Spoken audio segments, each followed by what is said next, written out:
Romans had a society full of slaves. The number of free men and slaves were almost equal.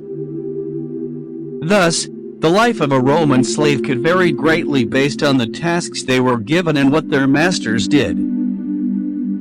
Slaves could be gladiators, mine workers, prostitutes, managers, potters, and so on. Virtually every Roman job could be taken by slaves. Did they also have rights and get paid? The life of a Roman slave was not an ideal life, but sometimes could be somehow more convenient than expected.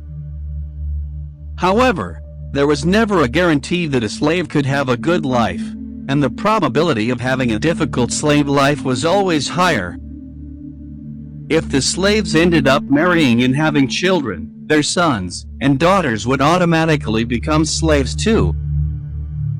Some parents even killed their children rather than have them be brought up as slaves. Not all slaves were treated badly. A good master looked after their prized slave, not least because of the difficulty in finding a replacement.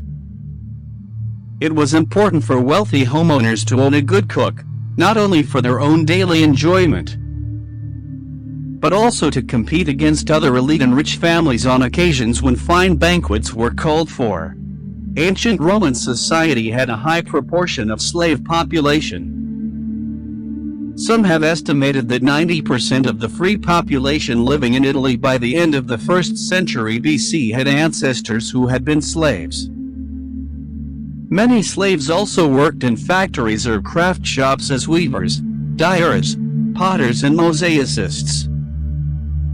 Some also worked in construction or sold items in their owner's perfume or cloth stores.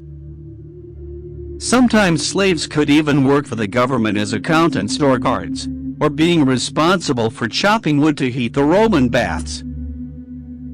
A slave with medical skills would be worth somewhere around 50 times that of an agricultural slave. Some slave owners beat their slaves, and slaves that ran away could be killed. Slaves could not argue with their masters. They had to do exactly as they were told, or else they would be punished. If a slave killed his master, then all the other slaves in the household would be killed.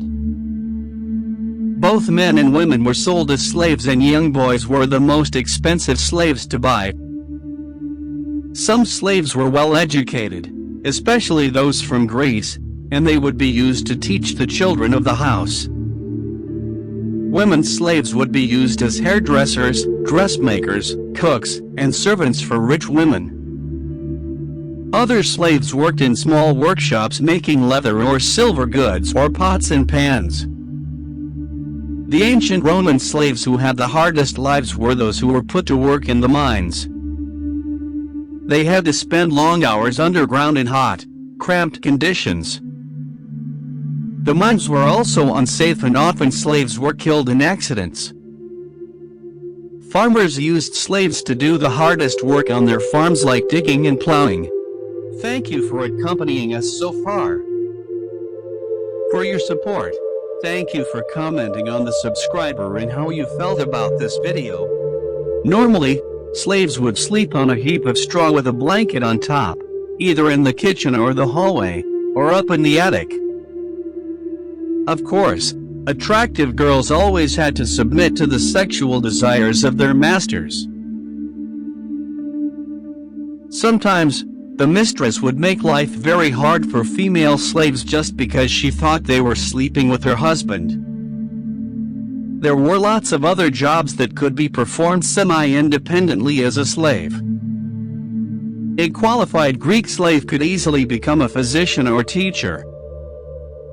Greeks had extremely good reputations in these two positions, and the Romans thoroughly trusted them. A master could kill his slaves with no trial. They even had expert crucifixion teams that had all the equipment: planks, ropes, chains, nails, and other necessities. They also had a team of wimp men, who will strip the slave, flog him till he bleeds, and then nail him to a cross. They would break the slave's legs so that he feels acute pain all the time as he tries to stand. Spartacus was a famous ancient Roman slave who did manage to escape and form a group of slaves who defeated the Roman army in battle. However, their success did not last for long, as the army managed to stop more slaves from joining Spartacus and killed those that had survived the battle.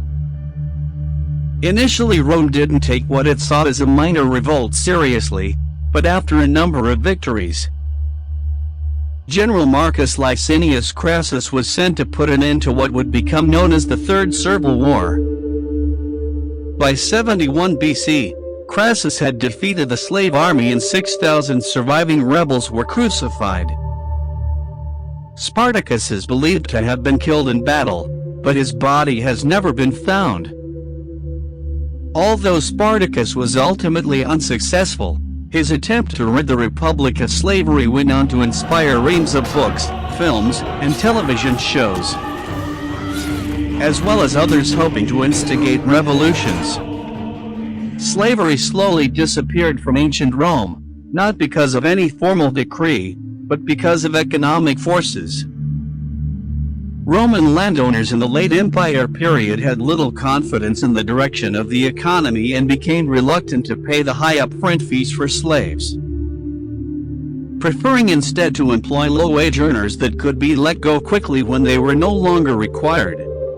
Thank you for accompanying us so far. For your support.